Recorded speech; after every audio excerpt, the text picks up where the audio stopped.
On a warm summer night in July of 2015, a mother of 5 vanished in Bardstown, Kentucky. Her car was discovered the next day on the side of a highway, keys still in the ignition, her purse and phone left inside.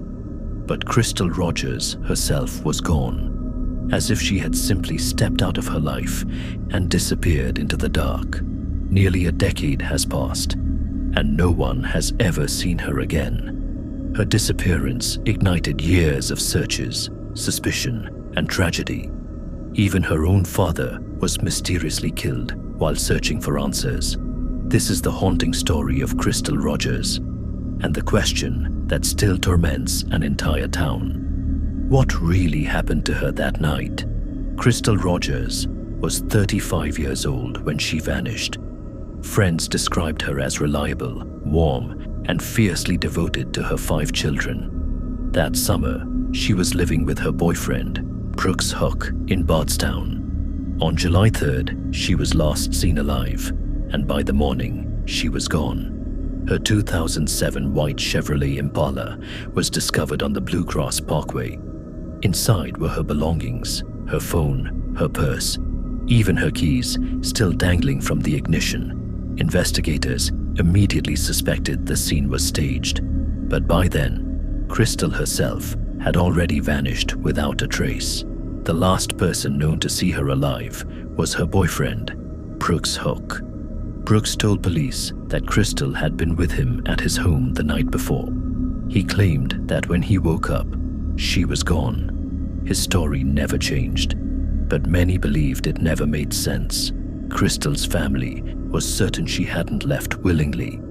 They knew she would never abandon her children. Suspicion quickly turned toward Brooks, who showed little emotion during interviews.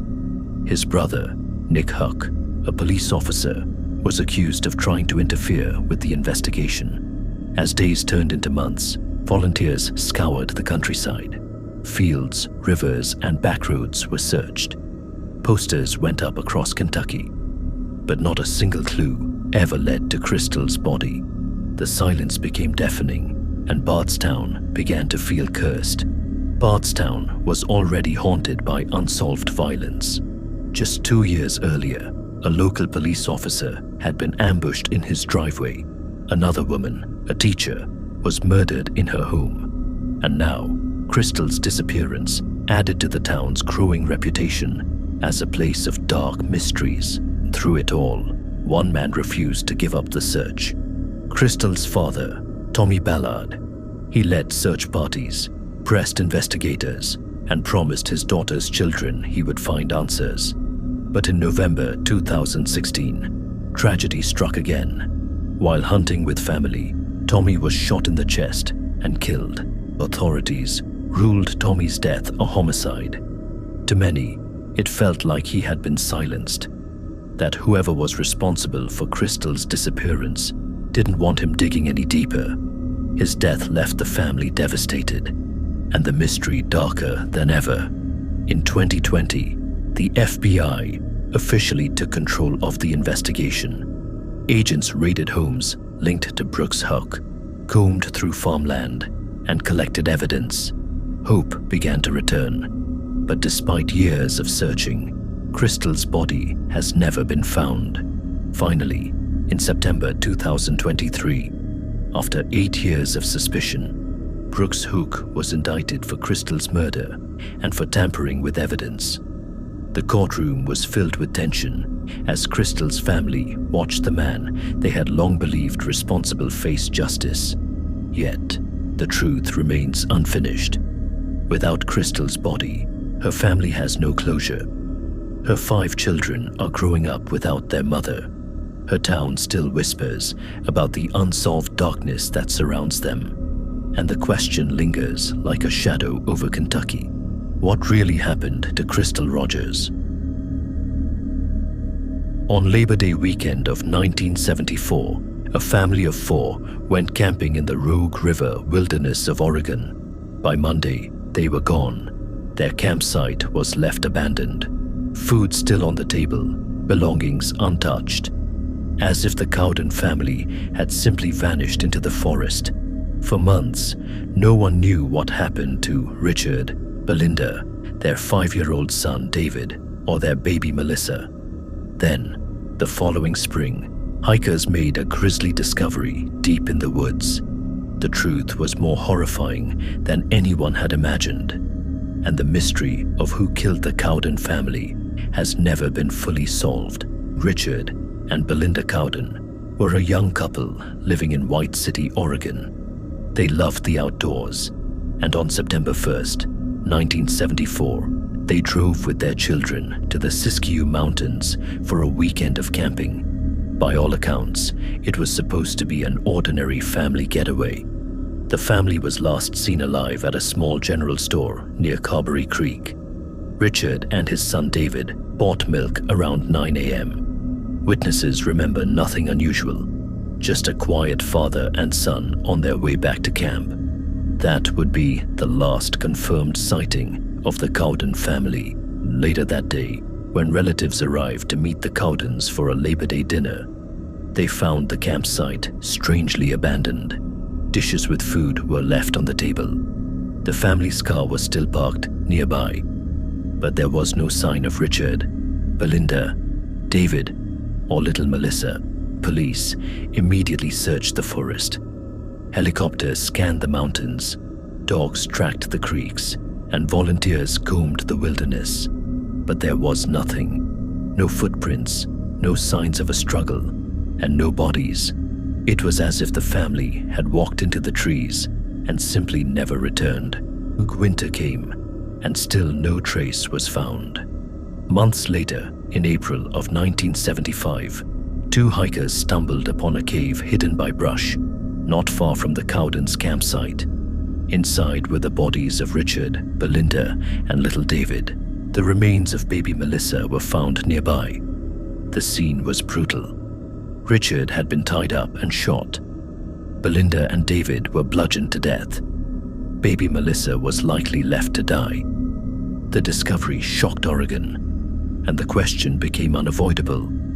Who could slaughter an entire family on a camping trip, and why?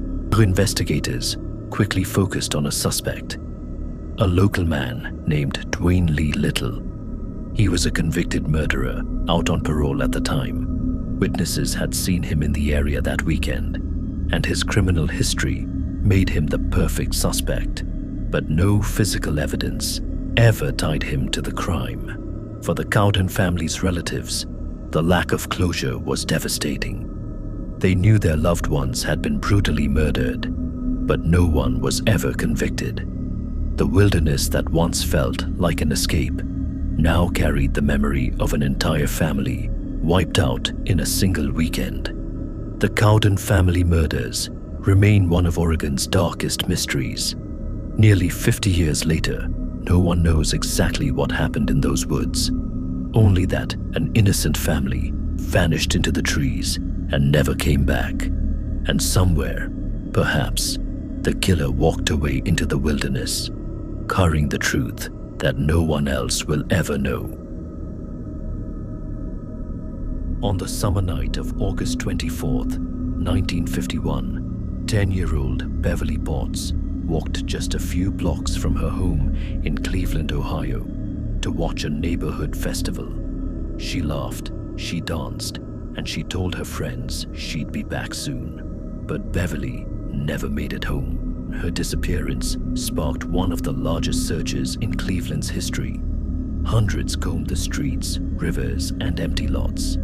Yet Beverly had vanished into the night, without a single trace. More than 70 years later, her case remains unsolved, and the mystery of what happened that evening still haunts the city. Beverly was a shy, artistic 10-year-old who loved music and dance. That Friday, Edgewater Park hosted a free summer festival called Show Wagon, just a few blocks away from her home. Beverly went with her best friend, Patsy. For the girls, it was supposed to be an innocent summer night out. Around 9 p.m., Patsy's parents told her to come home, but Beverly wanted to stay and watch the final acts. Witnesses later reported seeing her near the stage, lingering by herself, watching the performers. It was the last confirmed sighting of Beverly Potts alive. When Beverly didn't return home, her mother began to worry. By midnight, the family was in full panic. Neighbors joined the search, calling her name through darkened streets. Police were summoned. What began as a late-night search quickly escalated into a citywide manhunt. The following days were filled with dread. Police officers, volunteers, and even Boy Scouts scoured fields, empty houses, and sewer lines. Newspapers printed Beverly's photo on the front page. Rumors spread through Cleveland. Some whispered of kidnappers. Others feared she had been taken by someone she knew. Despite hundreds of leads, not a single trace of Beverly was found. No clothes, no belongings, no body. The sheer absence of evidence made the case even more terrifying. Families in Cleveland stopped letting their children out alone, and the once friendly neighborhood fell into fear.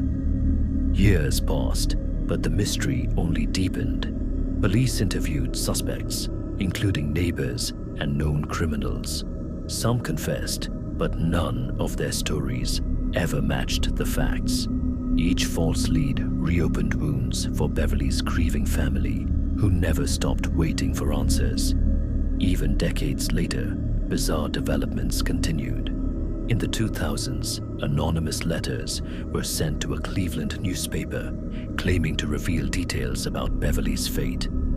Some claimed the writer was her abductor, finally confessing. But the letters led nowhere, and their authenticity remains in doubt. Today, Beverly Potts would be in her 80s if she had survived that night. Instead, her story lives on as one of Cleveland's darkest mysteries.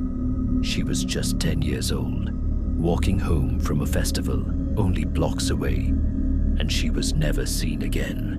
What happened to Beverly Potts remains a question that may never be answered.